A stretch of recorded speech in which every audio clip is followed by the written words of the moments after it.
Bismillahirrahmanirrahim. Assalamualaikum warahmatullahi wabarakatuh. Alhamdulillah wassalatu wassalamu ala Rasulillah Sayyidina wa maulana Muhammad ibni Abdillah wa ala alihi wa sahbihi wa man tabi'ahu wa mawala. Yang sama-sama kita hormati Bapak Lurah, Bapak Kapolsek, tokoh masyarakat, para alim, para ulama, hadirin hadirat, semuanya insyaallah dimuliakan Allah Subhanahu wa taala. Amin ya rabbal alamin. A'udzu billahi minasyaitonir rajim. Bismillahirrahmanirrahim. Inna a'tainakal kautsar. Kami sudah memberikan kepadamu al-kautsar. Al-kautsar maknanya banyak. Yang pertama menurut ahli tafsir, kami sudah memberikan kepadamu air sungai di surga. Sungai itu bernama Al-Kautsar. Sudah diberikan Allah kepada Nabi Muhammad SAW. Kalau kita diakui sebagai umatnya, kita pun mendapatkannya juga nanti insyaallah. Makna yang kedua dari Al-Kautsar, inna a'tainakal kautsar. Kami sudah memberikan engkau nikmat yang terbesar. Nikmat yang terbesar adalah nikmat asyhadu an la ilaha illallah wa asyhadu anna Muhammadan Rasulullah. Nikmat Islam, nikmat iman. Punya nikmat uang banyak, kalau kita mati uangnya tinggal. Punya nikmat rumah, mobil, kalau kita meninggal tinggal. Yang kekal abadi yang kita bawa adalah asyhadu an la ilaha illallah wa asyhadu anna Muhammadar Rasulullah. Makanya kata Allah, wala tamutunna illa wa antum muslimun. Jangan mati melainkan dalam keadaan muslim. Makanya tadi bangun subuh kita menjawab azan, asyhadu an la ilaha illallah. Habis itu qomat, asyhadu an la ilaha illallah, asyhadu anna Muhammadar Rasulullah. Habis itu sholat duha, asyhadu an la ilaha illallah, asyhadu anna Muhammadar Rasulullah. Sholat Jumat 2 kali azan. Habis itu sholat qabliyah. Habis itu sholat Jumat, asyhadu an la ilaha illallah. Habis itu asar nanti, azan, iqamat, tasyahud awal, tasyahud akhir. Sholat maghrib, qabliyah, ba'diyah, azan, iqamat, tasyahud awal, tasyahud akhir. Isya, azan, iqamat, qabliyah, ba'diyah, tasyahud awal, tasyahud akhir.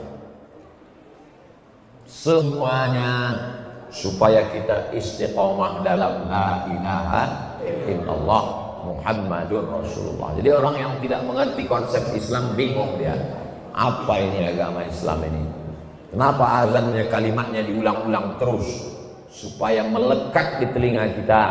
Dan kalimat kita yang terakhir waktu mati nanti adalah kalimat yang keluar dari mulut, la ilaha illallah. Itulah kalimat yang disebut sebagai husnul khatimah. Allah maktim lana bi husnul khatimah. Inna a'tainakal kautsar. Kami sudah berikan engkau nikmat yang besar. Bagaimana cara mensyukurinya? Fasholli li rabbika wanhar. 2. Yang pertama, fasholli, sholat. Sholat subuh, sholat zuhur, sholat asar, sholat maghrib, sholat isya, sholat duha, sholat tahajud, sholat qabliyah, sholat ba'diyah, sholat isyraq, sholat awabin, sholat gerhana matahari, khusuf, gerhana bulan, khusuf, minta hujan, istisqa. Itu cara mensyukuri nikmat Allah. Kita mengatakan ini bukan hasil usaha saya, ini bukan tetes puluh keringat saya, ini adalah milik Allah. Lalu kita katakan subhana rabbiyal a'la wa bihamdih, subhana rabbiyal a'la wa bihamdih, subhana rabbiyal a'la wa bihamdih. Di awal sholat kita serahkan semua, inna salati wa nusuki wa mahyaya wa mamati lillah rabbil alamin la syarika lahu wa bidzalika umirtu wa ana minal muslimin. Di akhir salat kita serahkan at-tahiyatul mubarakatus shalawatut thayyibatu. Begitu cara mensyukuri nikmat Allah. Jadi semua yang hadir salat Jumat ini termasuk orang yang bersyukur insyaallah. La in syakartum, kalau kamu bersyukur, la azidannakum, akan bertambah nikmatku padamu. Fasalli, salat. Yang kedua, wanhar, berkurbanlah. Jadi dua ibadah ini cara bersyukur kepada Allah. Salli, ibadah badan, tegak, rukuk, sujud, duduk antara sujud, tasyahud, salawat, salam, kanan, kiri, itu ibadah badan.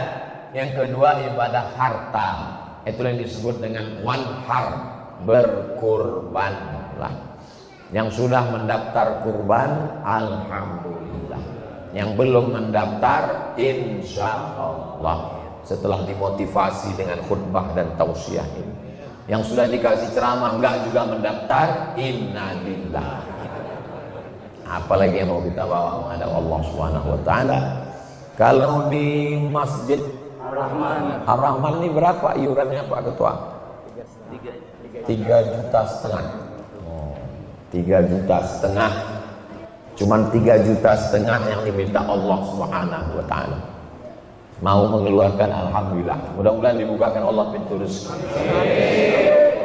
Fasholli li rabbika, salatlah, wanhar, berkurbanlah, 3,5 juta. Padahal itu kalau kena jantung koroner, diabetes meletus, asam urat, asam lambung, belum lagi kanker otak, kanker tulang, kanker darah, 3,5 juta itu untuk daftarnya aja nggak cukup, untuk teksinya aja nggak cukup. Jadi kadang kita ini berhitung-hitung dengan Allah. Kita tak usah berhitung-hitung dengan Allah, bayar saja. Ini 3,5 juta untuk saya, 3,5 juta istri saya, 3,5 juta untuk anak saya, 3,5 juta untuk almarhum ibu saya, 3,5 juta untuk almarhum bapak saya. Bagus kan? Ini Pak, ini saya Pak Ketua Masjid. Ada orang datang ke masjid, saya sapi 1 ekor. Bapak daftar berapa? Saya daftarnya 3. Saya, almarhumah ibu saya, almarhum ayah saya. Loh, kok cuma 3? Ini kan masih ada jatah 4. Istri saya 4 kan? Oh, alhamdulillah. Bapak yang ketawa, hati-hati, istrinya hadir di belakang. Jangan berhitung-hitung dengan Allah. Satu sapi 25 juta, 55 juta itu belum ada apa-apanya. Kalau Allah mau ambil satu saja nikmat sehat, makanya kita sering-sering ke rumah sakit. Apalagi menjelang pembayaran hewan kurban ini. Pulang dari sini nanti jangan pulang ke rumah dulu, mampir di rumah sakit. Lihat berapa jenis penyakit dan berapa tarifnya. Tidak ada satupun obatnya yang 3,5 juta. As-shadaqatu tadfa'ul bala. Sedekah itu menolak bala. Ini Ustaz Somad ini ceramah kurban. Ustaz udah daftar atau belum? Saya sudah daftar. Makanya udah daftar itulah maka berani saya berceramah. Kalau tidak dia nendang ke dalam. Kurban. Ustaz udah. Oh, enggak wajib itu. Ustaz berapa daftar? Enggak usah diceritakan. Yang penting udah daftar. Kenapa? Atamuruna an-nasa bil birri, apakah kau suruh orang berbuat baik, wa tansawna anfusakum, kau sendiri lupa berbuat baik. Hanya menyuruh orang buat baik. Jadi kalau saya mengajak sholat, saya sudah sholat. Saya mengajak kurban, saya sudah mendaftar kurban. Supaya saya tidak ada hukuman di hadapan Allah Subhanahu wa taala. Kami udah nggak bisa makan daging lagi Pak Ustaz. Untuk di perkotaan yang masyarakatnya udah tiap hari makan daging, jangan lagi dagingnya dibagi, bawa ke pinggir kota, kirimkan ke suku terasing. Kebetulan saya setiap 6 bulan sekali punya program masuk ke suku terasing, suku Akit, suku Laut, suku Anak Dalam, suku Kubu, suku Talang, masuk ke dalam dari ibu kota provinsi 5 jam naik mobil parkir di tepi sungai, naik sampan lagi ke dalam. Mereka seumur-umur nggak pernah makan daging. Maka ketika daging itu sampai ke mereka, itu senangnya, bahagianya luar biasa. Di tempat kita di kota-kota orang udah nggak makan daging lagi. Bahkan di sebagian tempat baru melihat daging udah naik kolesterolnya. Belum makan daging. Maka secukupnya saja, hanya sekedar ibadah. Tapi kalau nanti saya kirim ke perkampungan, Ustaz, saya nggak ikut motong sunnah. Saya nggak ikut makannya sunnah. Kurbannya tetap sah. Transfer banking sah. Lembaganya diragukan, cari yang terpercaya. Di mana nanti yang kami percaya Pak Ustaz? Lihat di Instagram Ustaz Abdul Somad Official. Tapi banyak sekali itu IG-nya. Kami tulis Abdul Somad di Instagram puluhan. Cari yang followernya 7 juta, itu yang asli. Maksudnya yang belum follow buka nanti. Lihat iklan-iklan kemana. Oh, ini untuk Ustaz Somad? Enggak. Tak ada untuk saya, enggak ada. Tak ada sapi itu untuk pondok Mahat Azhara, tempat rumah saya, tak ada. Itu semua dikirim jauh. Yang untuk pondok saya sendiri. Adapun yang lain-lain kirim jauh-jauh semua supaya sampai nikmatnya. La yu'minu ahadukum, kamu tidak beriman hatta yuhibba li akhihi, sampai kau sayang kepada saudaramu yang ada di pedalaman, yang ada di hutan, yang ada di laut. Hatta yuhibba li akhihi, sampai kau sayang kepada saudaramu ma yuhibbu li nafsi, sama seperti sayang pada diri sendiri. Allah cuma minta kita membalas nikmatnya itu dua. Fasalli li rabbika wanhar, ibadah badan. Bawa keliling Ka'bah, ibadah badan. Sa'i Safa Marwah, ibadah badan. Jihad berdarah-darah, ibadah badan. Melontar jumrah di Mina, ibadah badan. Wukuf di padang Arafah, ibadah badan. Membaca Quran, ibadah badan. Tapi terwakili dengan satu tiangnya. As-salatu imaduddin, salat adalah tiang agama. Yang kedua ibadah harta, zakat, wakaf, infak, sedekah, wasiat, hibah, termasuklah ini kurban. Jadi kurban ini bagus sekali. Ustaz, boleh saya berkurban kirim untuk almarhum? Boleh. Mana dalilnya? Nabi berkurban. Allahumma hadza an Muhammad wa ummati Muhammad sallallahu alaihi wasallam. Aku berkurban untuk Nabi, untukku dan untuk umatku. Umatnya waktu itu sudah ada yang meninggal sampai. Allahumma hadza an Muhammad wa ali Muhammad. Ini aku berkurban untuk diriku dan untuk keluargaku sampai.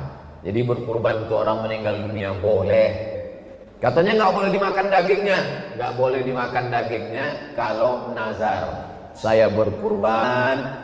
Kalau anak saya lulus PNS, saya berkurban untuk fakir miskin semua. Itu nggak boleh dimakan dagingnya, karena memang untuk fakir miskin semua, nggak boleh diambil. Jadi kalau datang panitia memberikan 2 kupon, ini kupon bapak sebagai peserta, ini kupon bapak sebagai masyarakat. Ambil 1 kupon saja. Saya ambil yang sebagai masyarakat, yang sebagai peserta saya nggak ambil, karena itu kemarin kurban nazar saya semuanya untuk fakir miskin. Bahkan banyak juga di masyarakat nggak mau ngambil kupon sama sekali. Pak, ini kupon, saya nggak mau ngambil kupon, antarkan aja dagingnya.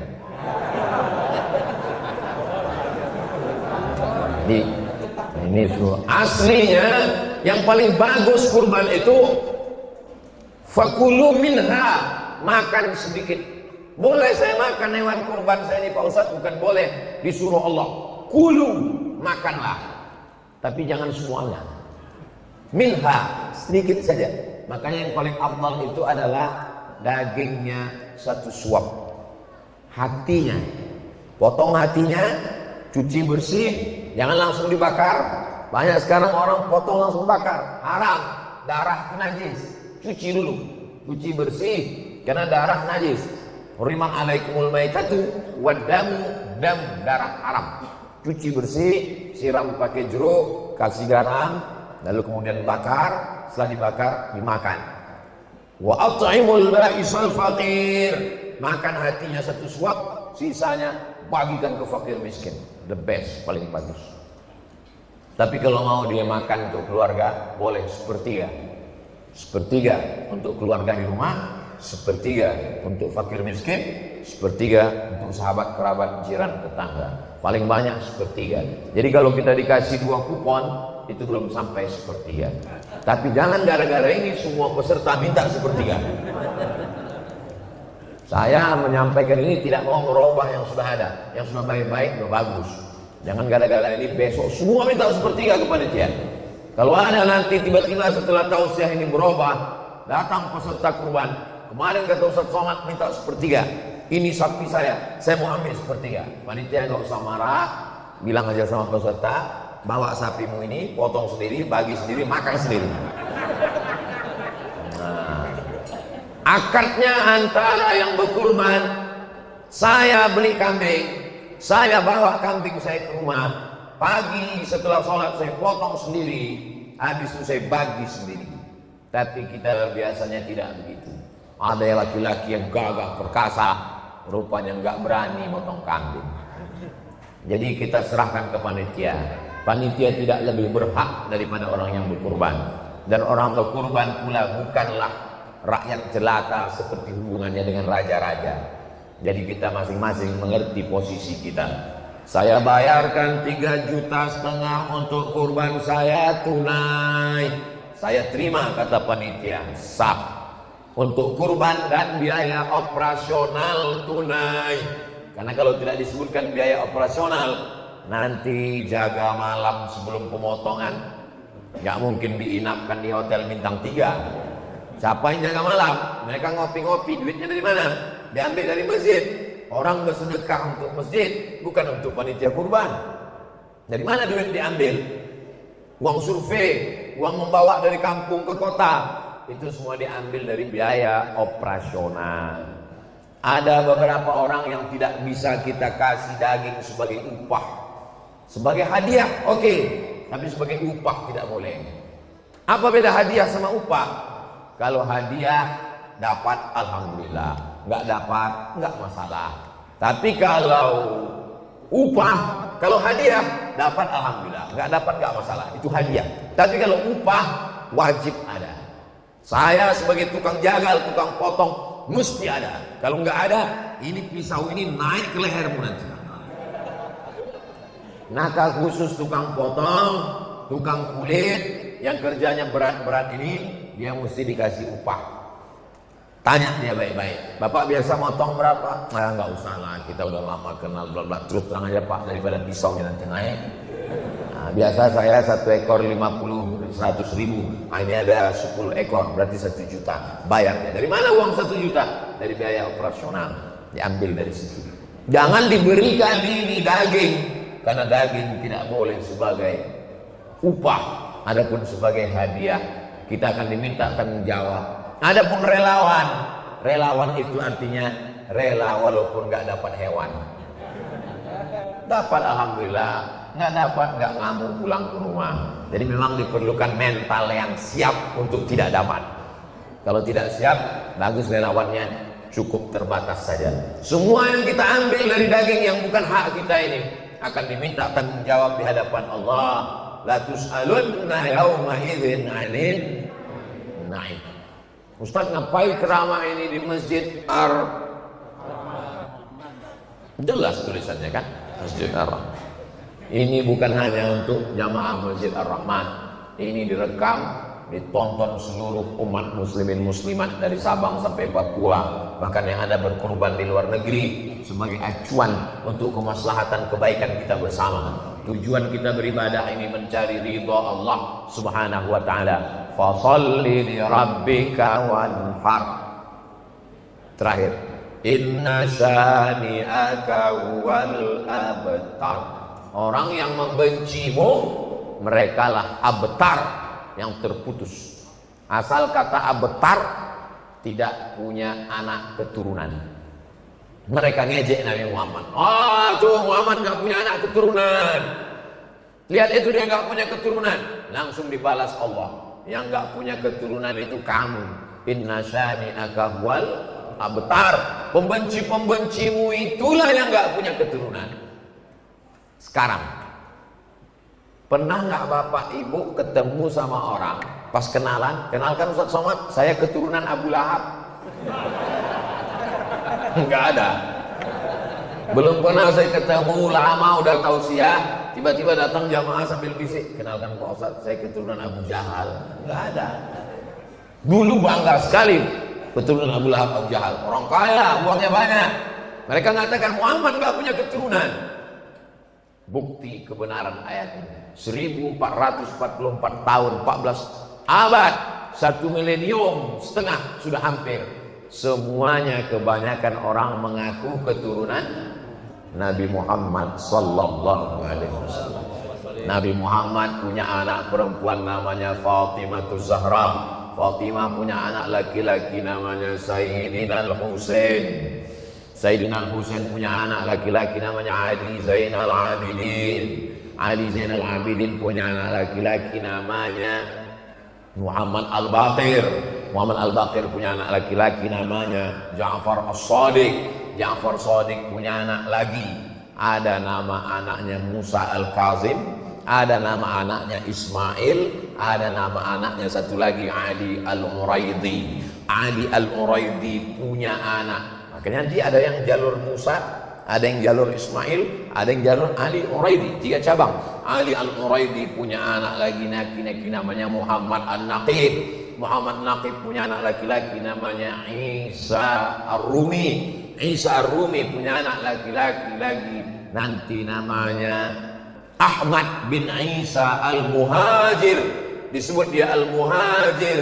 Muhajir karena dia pindah dari Irak ke Yaman.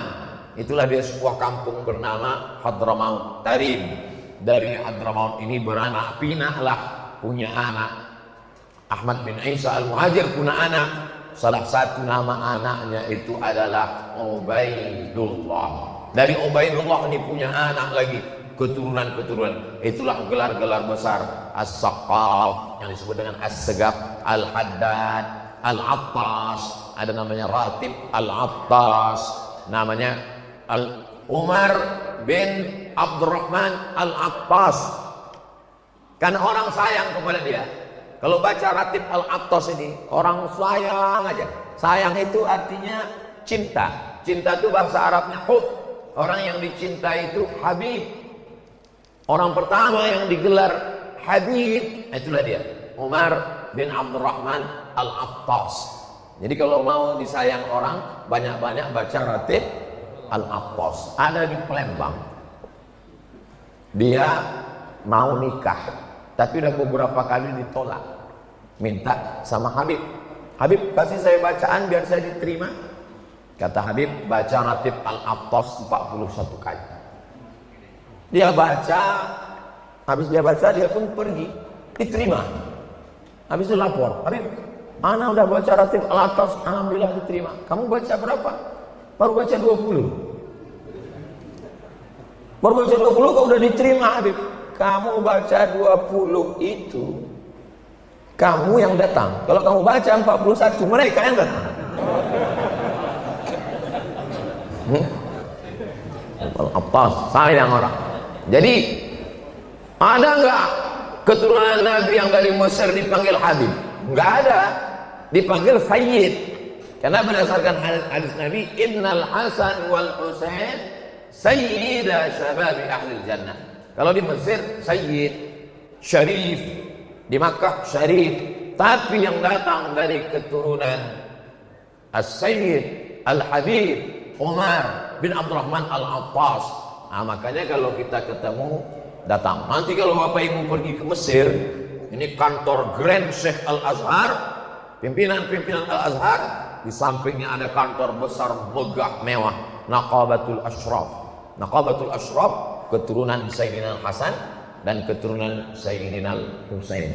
Jadi setiap negeri-negeri besar. Ustaz dulu belajar di Maroko, ya. Panjang umur sehat badan, mudah-mudahan nanti kita pergi ke Maroko insyaallah. Amin. Ongkos tanggung masing-masing. Sampai nanti di kota namanya Darul Bayda. Ibu kota Maroko itu Darul Bayda. Dar artinya rumah, Bayda putih. Darul Bayda rumah putih. Bahasa Prancisnya Casablanca. Ibu kota Maroko Casablanca, tulisannya Casablanca. Di Casablanca, di tepi laut Samudra Atlantik, berdiri satu masjid termegah di Afrika, namanya Masjid Hasan II.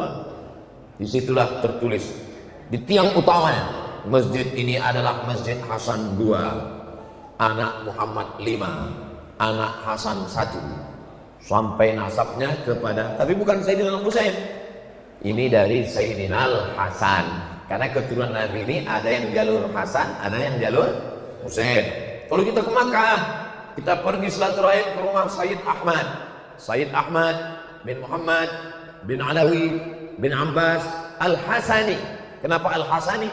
Karena keturunan Sayyidina Hasan. Jadi ada keturunan Sayyidina Hasan, ada keturunan Sayyidina Husain. Dari jalur tadi Imam Ja'far Shadiq, ada keturunan Musa Al-Kazim, ada keturunan Ismail, ada yang keturunan Ali Al-Uraidi. Nah, ini banyak jalur-jalur nasabnya. Ustaz Somad keturunan Nabi. Oh iya, saya keturunan Nabi, tapi Nabi Adam. Jadi saya kalau nggak terlalu menghebohkan masalah keturunan Nabi, kita ini semua keturunan Nabi. Bapak Ibu ini semua keturunan Nabi. Kalau ada orang yang ngaku nggak keturunan Nabi Adam, berarti keturunan monyet. Karena berarti dia tidak mengakui bahwa asal usul manusia ini Nabi. Tapi dia mengakui bahwa dia merupakan kelanjutan dari evolusi teori Darwin. Charles Darwin mengatakan, kata Darwin, gak ada itu nabi-nabi.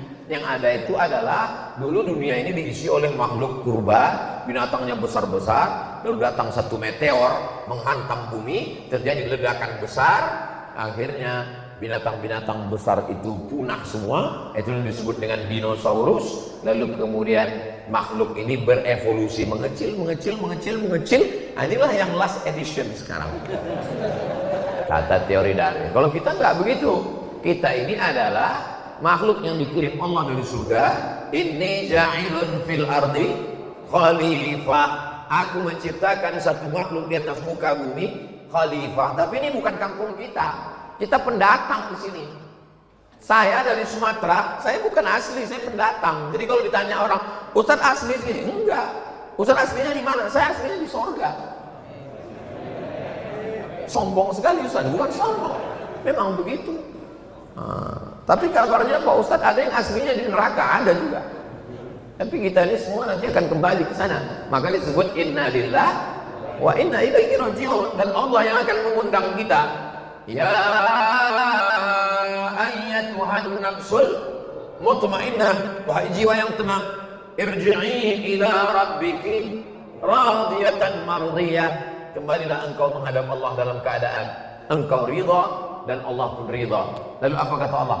Irji'i ila rabbiki, kembalilah. Kembali kan artinya asalnya memang kita ada di sana. Irji'i, kembalilah. Makanya kalau ada orang nggak nyaman tinggal di dunia ini, saya kok nggak nyaman ya? Memang ini bukan kampung kita. Kita perantauan aja. Nanti kita akan kembali ke sana bersama kita di Masjid Ar-Rahman bersama pun. Saya sebetulnya tahu, cuma mau menunjukkan bajunya. Bersama pula kita nanti di surga, insyaallah. Kuncinya inna atainakal kautsar fasholli li rabbika wanhar. Adapun orang yang membenci kita, membuli kita, mengejek kita, itu bukan urusan ente, itu urusan Allah. Inna syani'aka huwal.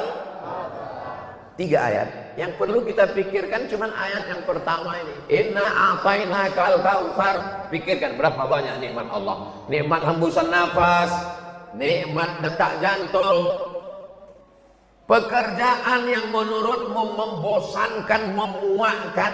Saya bosan betul dengan kerjaan. Pekerjaan itu sangat diidam-idamkan oleh pengangguran. Istrimu yang sangat membosankan menurutmu, itu sangat dirindukan oleh jomblo. Anak yang menurutmu mengganggu tidurmu, itu dirindukan oleh orang yang sampai sekarang belum punya istri. Gimana mau punya anak? Makanya kita mesti inna a'tainakal kautsar. Itu yang mesti kau pikirkan. Musuh-musuhmu gak usah kau pikirkan. Ingat nikmat Allah. Kalau kau sudah memikirkan nikmat Allah, maka kau berpikir untuk membalasnya. Fasal sholat, wanhar, berkurbanlah. Urusan musuhmu biar Allah yang ngurus. Inna syani'aka wal. Baru kami tahu kenapa Ustadz Somad ini nggak pernah memikirkan musuh. Nggak pernah saya pikir. Tapi saya ada baca tipis-tipis ada. Tapi nggak usah terlalu serius kan. Kemarin ada dokter nanya, waktu saya ceramah di rumah sakit, Ustadz, kami ini dibully, diejek, dicaci maki. Gimana cara kami menghadapi ini? Ya nggak usah baca, saya bilang. Kalau nggak kuat nggak usah main medsos. Jadi main apa? Main layang-layang aja. Nah, itu memang dunia ini sekarang lagi aneh. Zaman dulu kalau nggak mau diganggu orang di rumah. Karena kalau keluar nanti ketemu sama tetangga. Tetangganya cuma 4, depan, belakang, kanan, kiri. Sekarang di rumah nggak perlu ketemu ke tetangga, tetap diganggu orang. Melalui apa? Facebook. Di komen orang, baca, stres, darah tinggi naik, kolesterol naik, jantung koroner naik, asam urat turun ke kaki. Tidak ada cara lain. Makanya kalau ada apa-apa, ayat itu dibaca. Inna a'tainakal kautsar fasholli li rabbika wanhar inna syani'aka wal abtar. Wah, mengenal sekali ceramah Ustaz hari ini. Memang ayat itu yang selalu saya baca, Pak Ustaz. Memang meyakinkan saya selama ini. Saya terus terang setelah dengar tausiah Ustaz Somad ini makin yakin saya ini. Teruskan. Nah, tapi ayat yang panjang baca-baca juga. Itulah pertemuan kita pada Jumat yang penuh dengan berkah ini, insya Allah. Tausiah setelah Jumat gak boleh panjang-panjang, karena sebagian jamaah belum makan siang. Ustadznya kok semangat? Ustadznya makan sebelum Jumat. Mudah-mudahan Allah berikan kita kesempatan untuk berkurban.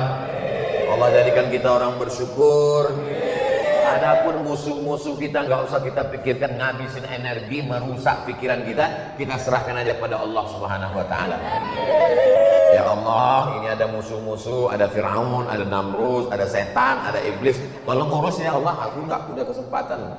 Kata Allah, selesai ini neraka jahanam udah siap, kata Allah. Ala hadhihi niyyah wa kulli niyatin shalihah. Al-Fatihah. A'udzubillahi minasyaitonir rajim. Bismillahirrahmanirrahim. Alhamdulillahi rabbil alamin. Arrahmanir rahim. Maliki yaumiddin. Iyyaka na'budu wa iyyaka nasta'in. Ihdinas siratal mustaqim. Siratal ladzina an'amta 'alaihim ghairil maghdubi 'alaihim waladdallin. Amin.